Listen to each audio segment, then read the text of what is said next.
Good afternoon, everyone. Welcome back to another episode of Dojo Live. It's round two today. We had a show this morning, and we are excited about today's show with Sherry Zhang, who's the CEO of Genopalat. Joining me today is Kim Lantis in Hermosillo, Mexico, Carlos Hello. Ponce in Cuernavaca, Mexico, and I am Tulio Sragusa, broadcasting from Southern California. Today is Wednesday, June 2nd, 2021. Welcome to the show, everybody.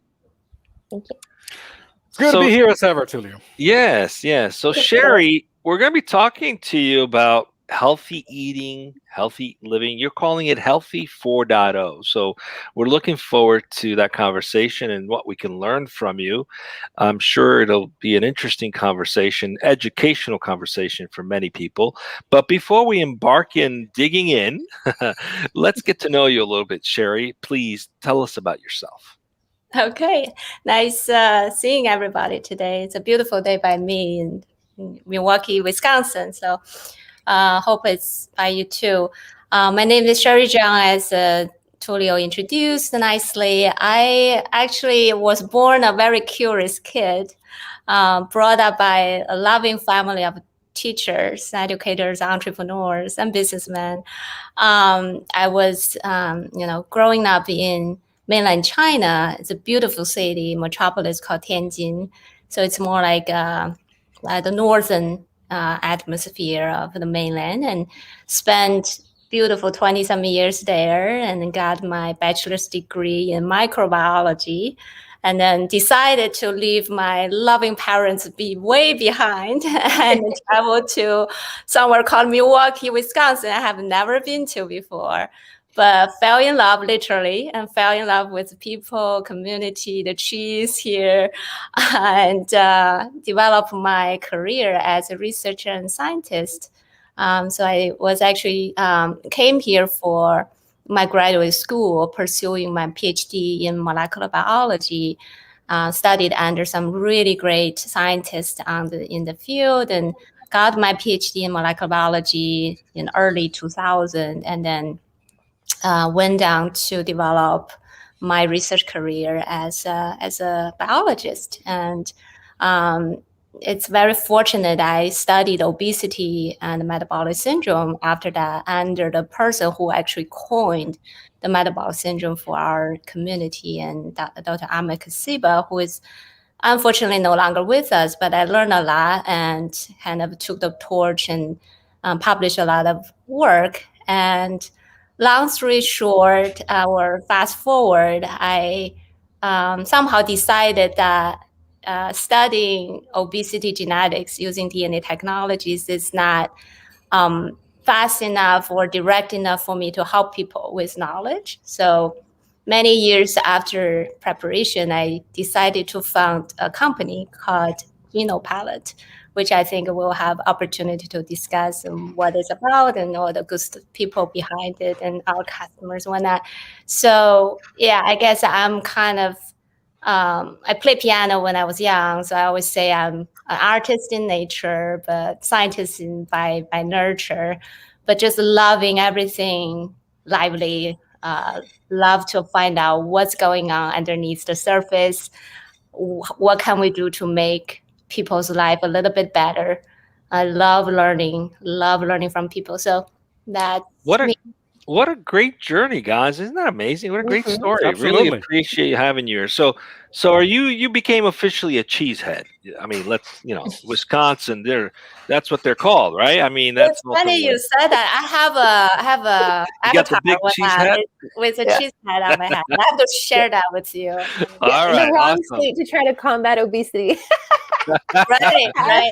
All right. I'm actually lactose intolerant. Backed out by my company's test, but it's quite an interesting story of gene and environment. All right, let's talk about Genopalat. What is it about? What does the company do?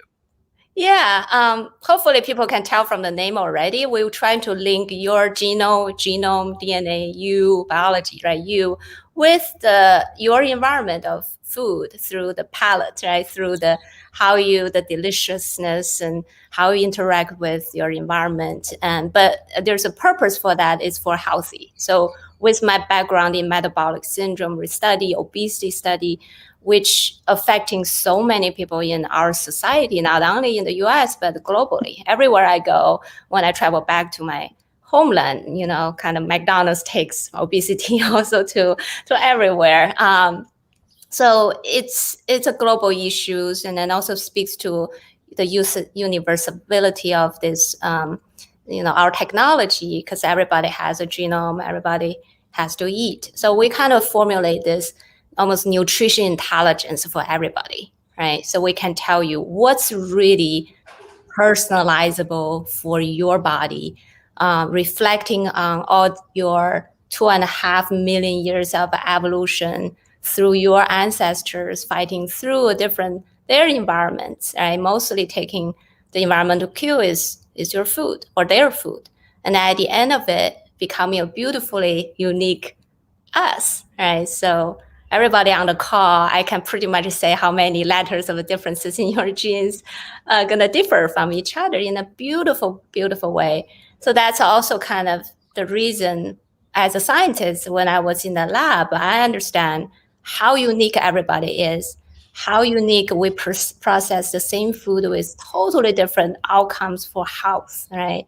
And that's why people, when they don't deal with their nutrition in a personalizable way or in a healthy way, they will have a lot of problems. The chronic diseases will come. So that's really kind of the drive and the reason Genopalat was, created or conceived. Interesting. Very interesting. I have a friend who was one of the people, his company is one of the first companies to crack the genome to do cancer research. And he was the CEO of a large health tech company, and then started this company called Venome, which was using your saliva to figure out the wine that matches best to your palate. And I was like, Ronnie, with all this amazing stuff you've done, it's all about wine. How about figuring out how to solve the problem of what to eat? So it sounds as though you're there. So let's go right into it. Kim, what's the topic of conversation? Let's kick it off. I just have to say, I'm all about personalizing the wine. I think life is not worth living unless you're enjoying it. And for me, wine is a large part of it. I hear you, Kim. But thank you. Thank you so much for being here today, Sherry. It's a pleasure to get to learn about you and from you. The topic for today is Healthy 4.0. How to personalize your nutrition. So let's get to the very crux of this. You're the one who chose today's topic. And my first question is, what is Healthy 4.0? What's 1.0, 2.0, 3.0, and where are we now? Yeah, that's a great question. So from the consumer's perspective, also influenced by the knowledge from the research and then the market, the solutions through products, we really evolved from Healthy 1.0 for eating, right? Living and eating, but eating is so important for your health. So the 1.0 started around 70s, 80s, where people started to look out for calorie counting, caloric restrictions, so for weight management, weight loss, through low fat and low carb sort of. It's all research originally based, and then kind of diverge into all sorts of, solutions. And then going forward in about early 2000, there's this movement of Healthy 2.0 that comes where people started to really look out for eating locally, eating green, sustainably farming, eating organic, right? So that is the movement of called Healthy 2.0 for food and nutrition. And then about 10 years ago, so to 2010, it started this movement where you probably all observe or experience or using is the foods that come with functional benefits, right? This is where we've seen so much about power foods, superfoods and things like that. And really creating a huge, I think it's more than $50 billion business of nutraceutical, right? And supplements and herbs and you name it.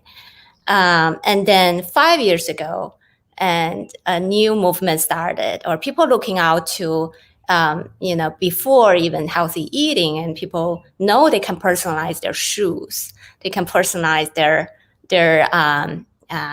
experience of clothing and wearing and gears, and or the other one I saw there's a personalizable shampoo. I haven't used it, but I'm very intrigued, right? But it makes total sense, especially when I study obesity for more than a decade. Obesity hit our society hard in the last 30 years, and now coming down is going up, affecting our children. When we all observe that, it's nutrition is such a naturally, make total sense to be personalized for you, regardless of whether you have access to DNA information, which Genopalat can provide you today. But even without, just simply have a healthy nutrition strategy personalized for your age and gender, your preferences, your intolerance level that you have probably observed, and economic even. Yes. So there's a lot of opportunity there. People can really leverage. So that's really the Healthy 4.0 movement is about. Thank you. Thank you for clarifying. And what is how are you at Genopalat utilizing technology to personalize nutrition? Yeah.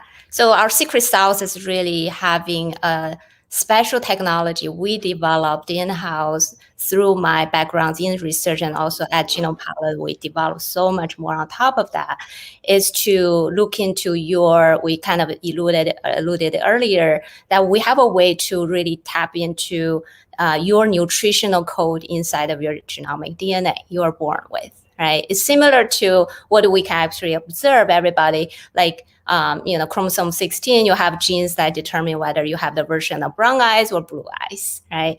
But and there's a lot of genes for your taste, for bitterness, and that's why people, when we have a more sensitive bitterness genes for their taste genes, they will actually leaning towards more sweet foods. That's actually There's a genetic reason as to why Mexicans can handle hot peppers. There gotta be. It's a acquired, right? Nurture, nature interplay there for sure. There gotta be tolerance genes because it's over time. What happened is the gene pool will be filtered, right? Kind of in a way, as the result of interaction with your special environment, right? So, for example, Celtics, the people living in Ireland originally, they develop a way, because their foods at the time research showed, it was many years ago, shows that they are more deficient or depleted. Their foods and diets are depleted of iron. So what happened is, over hundreds of generations, cells develop a mutation, which actually underneath all the mutations we're measuring today for our diversity for nutrition, is they develop a way so that in two genetic loci, without being too nerdy here and boring out, but the two genes would actually give those Celtics gene pool a way to pull or retain 4 times of the iron than normal people. Now, that was great, right? There's a special way. These people probably at high advantage over other people who don't have that in that food environment. Now, if the people have that genotype today, may at actually very dangerous position for their health, because we are usually surrounded by abundance of everything, including meats and red meats and spinaches, you name it, right? So there's cases where a marathoner was training for running marathons, and who has this genotype and was on a regular red meats and marathoners kind of a training diet, but it got sicker and sicker over time. The reason is because he has this almost like a pump, right? Enzymes to keep retaining the irons from the diet. And eventually, in the worst situation, you could have actually rusty pigmentation on the skin, because all the organs will pull so much of the iron into it, and eventually going to be life endangering. So that's a kind of a case of saying, it's important to understand your particular kind of a genetic blueprint for nutrition. Now leveraging, now we have this great easy access to your genomic DNA. So, Hope I didn't lose anybody. no. This is great. So, well, how does it work? Let's say I want to figure out how to personalize my diet. Do you have some kind of a saliva kit you mail out? What's the logistics of making this work for the consumer? Or is this something you offer through practitioners, like health practitioners? How do you engage with the end user so that they can personalize their diet? Yeah, absolutely. You are right on, actually. So we offer a non-invasive, so no blood involved, home-based kit. We send it to you after you order that. It's a direct to consumer. We don't work through, we don't have to work through physicians. We do work with physicians or clinicians, practitioners, whatnot, trainers. They can order for you, for their patients, but you can actually just order through our e-commerce site, because the design at the beginning, I worked in biomedical hospital clinical setting for many, many years. The research there is very powerful, but the problem is we're not delivering in a direct to consumer way or direct way, so that the barriers is low enough. The access to that, we want to access to your genomic code so we can help you eat healthy, right? That barrier, that access have to be lower to very minimal to none for lots of people to be able to take advantage of that. So from day one, my dream, which is coming true through a great team of people and a lot of supporters and our customers, that we'll be able to offer that directly to consumers with very low barriers. So as a journey, you can order it's a swab actually. We used to do a saliva, but the swab is actually cleaner and the experience is just better. It's as sensitive. You swab it and then we will ship it in, put that into our pre-labeled mailing kit, and then our lab will receive that days later. We'll track everything in a de-identified way to protect everybody's privacy. And then at the lab, we'll do the magic, right? We read all the 3.2 billion letters. We actually cherry pick the about 1 million letters we actually focus on. But our algorithm will ingest and filter just those over 100 biomarkers that are relevant to how fast you metabolize your cup of coffee, wine, alcohol in there, right? Zinc, fatty acid, all the macronutrients, and so on. So 27 different nutrients were covered, including substances and sensitivities of gluten and lactose. And then we provide, we do all the hard work, because it's a lot of millions of different possibilities, if you can imagine, right? Hundreds of markers, 26 different pathways for nutrition and metabolism. But at the end of it, we want to provide something people can be actionable on and can make their success for their healthy eating. So if you go through our lab, it takes about 4 weeks to 5 weeks to get your results. And then we deliver everything through our digital interface. And then again, that's to have a very frictionless, kind of almost on-site. You can take it to the grocery store with the optimal foods that we matched up for your genetics, right? So we kind of go deeply into that healthy eating journey, originally informed by our genetic algorithm reading. Fascinating. Sherry, I got a question. Well, let me go back a little bit. I envision a number of possibilities, because, correct me if I'm wrong, I think you're dealing with the consumer, directly with the consumer, with the public, right? So you're providing a service, and also the way that you're delivering the outcome, the results, is through a digital platform. So what I see here is the possibility is at a grander scale would be to maybe to gather some kind of large scale data, for example, and then I wonder if it would be possible, if based on this information, this data that you acquire through the process, is there any way that that an estimate can be made regarding, for example, the applications this data could have if you gather it, and how it can benefit the public, the same public that you're serving? How is it? Is there any plan on doing this? Maybe short term, long term, and gathering data and using it to boost your efforts into bringing this very valuable information and education to the general public?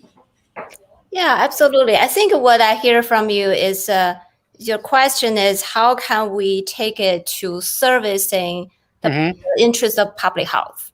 Yeah, exactly. Exactly. Yes. Yeah, that's definitely. You worded it better, so definitely. Thank you.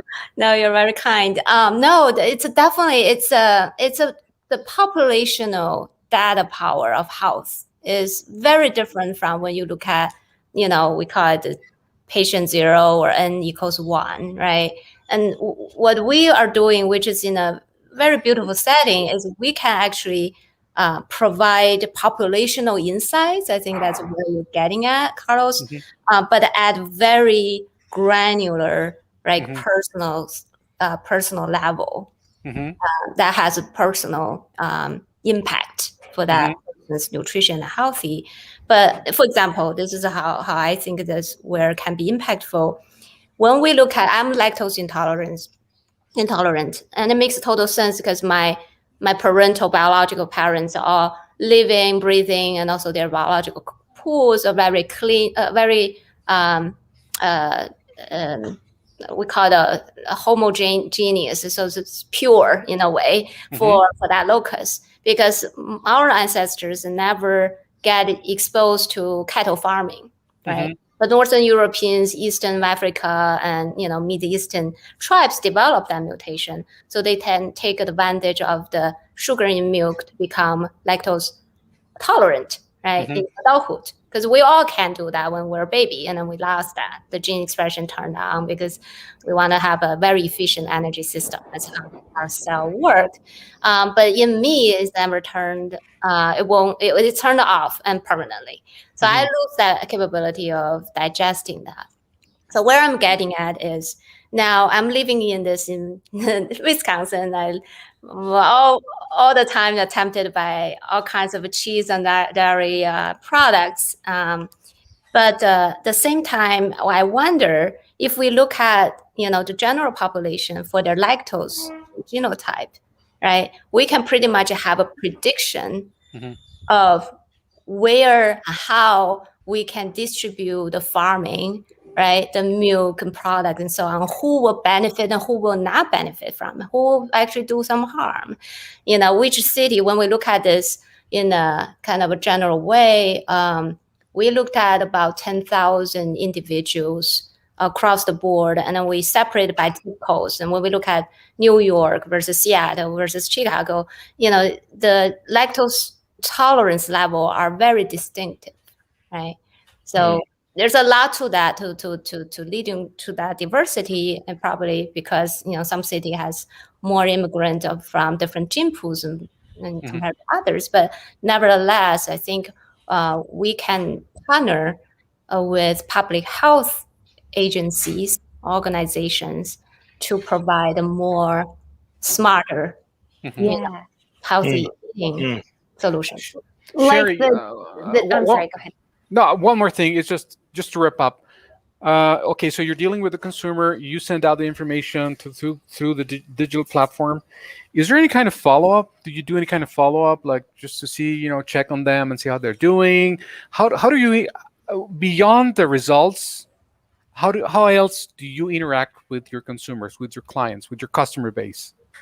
Yeah, it's definitely something we are heavily invested in building more of, because that's healthy eating is a lifetime thing, right? It's not a short term. It just won't work. You need to be really in there with them or with me for the long haul, and which we are designed to become.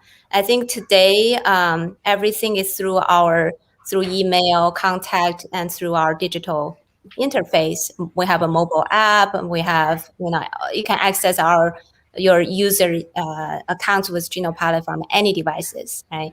Today, so through there, it's ongoing, and we maintain it, actively, so we can provide you with the support ongoing. If you after you deliver with your product, it's not like a goodbye sort of one-off relationship. We continue have the conversation with you. Our customer support is very robust, so you can reach us through multiple different ways. But beyond that, we also want to be a partner of their interventional efforts, right? Lots of people on our platforms want to lose weight, want to optimize their sleep and energy, and optimize their performance and fitness and so on. So different people come in with different goals, obviously, sometimes multiple goals. So we are going into a more robust engagement program, if you may. Today, we can actually offer for people who wants to cook for their genes. We have a genetically informed recipes created by trained registered dietitians, and also inspired. We worked with initially chefs to really inspire, make it interesting, delicious for our customers on top of the healthy. We also actually recently have people can, if they want to supplement their whole foods, which we highly recommend to begin with. But you can, if you want to get 100, if I want to get 100% of my zinc and everything else, I have to eat all day long. That's just how our lifestyle is about. And at the same time, you have to take a lot of extra calories necessarily with those, right? So because of that, I want to supplement what I can get from my whole foods, and then the solution is supplements.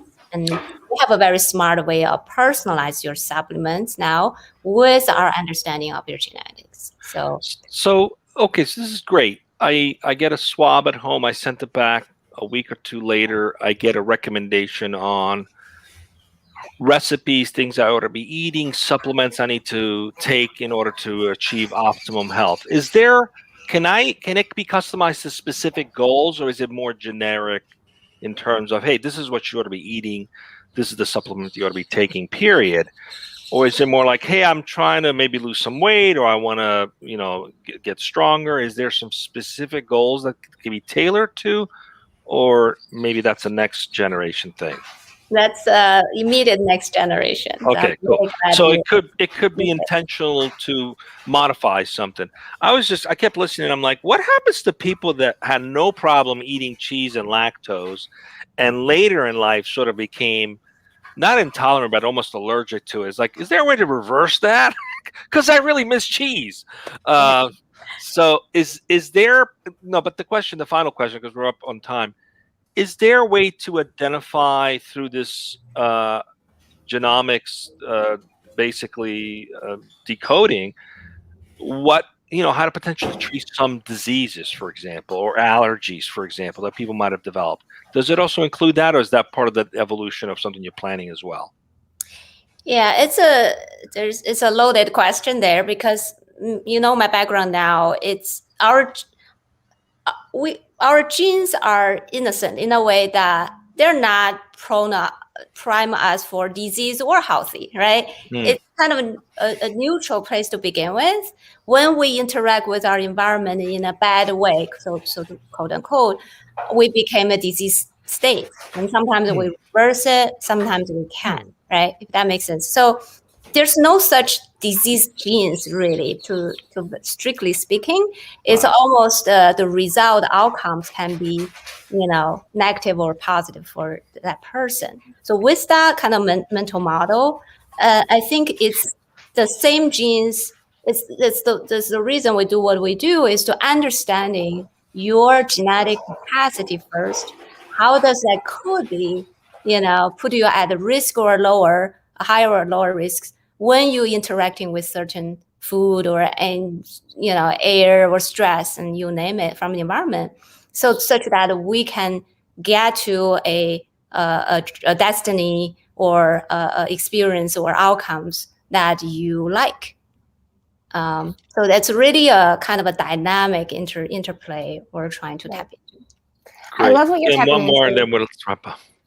For you or for me? Because I have some. No, go ahead, go. Thank you. What I wanted to tap into is something that you mentioned at the very beginning of our show, and that was, I believe, speed, velocity. And I love that that's what Genopalat is doing, that it's making very personalized healthcare accessible and fast for insight to individuals and even their caregivers of what might be happening with this individual. Going back to like the iron absorption and like something very odd, like who would have thought? Because what I'm attempting to do is super common within my sphere, and it's actually hurting me. And so the importance of being able to discover these types of elements for our personal health as early on as possible. And so thank you just for making this accessible. A lot of the themes that we have on our show is utilizing technology to make that goodness, right, easily accessible to the masses. And so congratulations for what you're doing. Beyond velocity and accessibility, what would you say is a value that identifies Genopalat? What is it like to work with your company? It's like raising another baby. So I have a son, Genopalat, and I'm sure you heard that from entrepreneurs or CEO and founder. It's a great experience. It's something that you can see from the very beginning, which is different. I don't want to say that in front of my son, but it's maybe better in a way because it's literally a company. It's bigger than myself. I think that's probably the best way of making that into one statement. This is a bigger, better thing that I created. Oh, I think that probably speaks true for my child too. Hopefully one day, he will feel that. But this company is growing so fast, so great. And I'll be able to have the opportunity to work with the best and brightest people, the kindest people in the world, and also servicing everybody in the world. So that's just amazing feeling every day. Sherry, congratulations. Thank you for being with us. It's amazing how technology is advancing us, even in our health and our nutrition. Encourage everyone to check it out. I'm certainly going to check it out. So thank you again for being with us. Just stay with us for a minute as we go off the air. Please come back, everybody, on Monday at 12 p.m. Pacific. We do the recap show. We had 3 shows this week. We don't have a show tomorrow because we're having an offsite meeting. Well, we're always offsite right now, but see you back on Monday at 12 p.m. Pacific. Be safe. Thank you. Thank you. What about the next week's shows? Oh, yes. What do we got coming up next week, Carlos? Oh, you almost forgot, Tulio. Hey, we got 2 shows, Tulio. We got the one on Tuesday with Rich Khan, the CEO of Anura, which is this is interesting because this is a platform for that accurately exposes bots, malware, and human fraud in digital marketing. So I look forward to that one. Okay, so that's Anura. And then on the following day, on Wednesday, we're going to be featuring a company called bolt.com, which is a platform that connect retailers and shoppers, millions of them, in a unified cross-brand network. So that's what we have for next week, Tulio, right here on Dojo Live next week, Tuesday and Wednesday at 12 p.m. Pacific, as ever. See you then. Cheers, everyone. Cheers.